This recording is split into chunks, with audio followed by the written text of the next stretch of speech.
अस्सलाम वालेकुम। Motivate yourself. दुनिया में बहुत से लोग ऐसे हैं जिन्होंने तनकीद की डर से ज़िंदगी में कभी कुछ बड़ा नहीं किया। हम डरते हैं कि लोग क्या कहेंगे, घर वाले, रिश्तेदार या दोस्त क्या कहेंगे। कुछ लोग पहला कदम लेने के बाद फिर कभी दूसरा कदम नहीं उठा पाते, क्योंकि पहला कदम उठाने के बाद उन्हें बहुत तनकीद का सामना करना पड़ता है, जिससे दिलबरस्ता होकर वो फिर कभी दूसरा कदम नहीं उठा पाते। दरअसल बात तो ये है कि लोग जो मर्जी कहें, आपको इस बात की तरफ फिक्र नहीं होनी चाहिए। याद रखिए, लोगों का काम होता है बोलना, लोग कभी खुश नहीं होते, और अगर आपने लोगों को खुश करने लग गए तो आप कभी कामयाब नहीं हो पाएंगे। स्टीव जॉब्स ने एक बार कहा था कि अगर नाकाम होना है तो लोगों को खुश करना शुरू कर दो। याद रखिए, समझदार इंसान वो नहीं होता जो ईंट का जवाब पत्थर से दे, बल्कि उस ईंट से घर बना ले, क्योंकि तनकीद बराए तामीर होता है।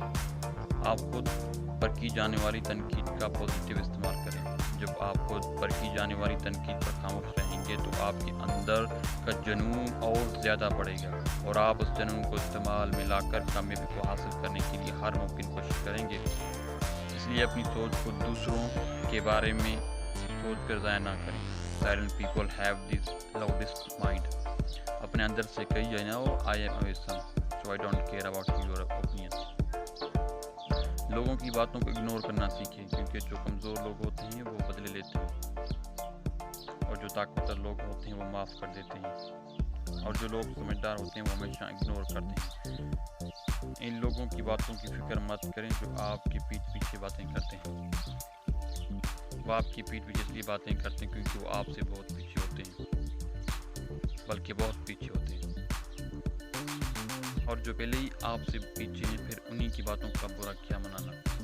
इसलिए लोगों के बारे में सोचना छोड़ें और खुद की बैटरी को चार्ज करें, खुद की बैटरी को ताकतवर बनाएं।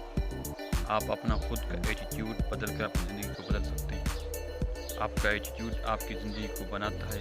मुश्किल आने पर आपका एटीट्यूड ही होता है जो आपको इस मुश्किल में या तो फंसाए रखता है या इस मुश्किल से भी निकाल सकता है।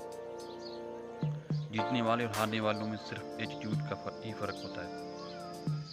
जो हार माने जाते हैं वो अपना एटीट्यूड इस तरह का बना लेते हैं कि जिससे उन्हें लगता है कि अब वो दोबारा कभी नहीं जीत सकते। याद रखिए कि आप कभी अपने माजी को बदल नहीं सकते। माजी में आप चाहे हारे हों, कभी रोए हों, आपसे कोई गलती हुई हो, आपका ब्रेकअप हुआ हो, आपका कारोबार डूब गया हो, आप कभी भी अपने माजी को नहीं बदल सकते, जबकि आप अपना हाल और मुस्तकबिल ज़रूर बदल सकते हैं। आप अपना आज बदल कर अपनी आदतें, अपनी सोच और अपनी ज़िंदगी को, अपनी पूरी लाइफ स्टाइल बदल सकते हैं। इसलिए अपनी सोच को बड़ा करें, ज़िंदगी के बारे में अपना रवैया बदलें, और भी आपकी ज़िंदगी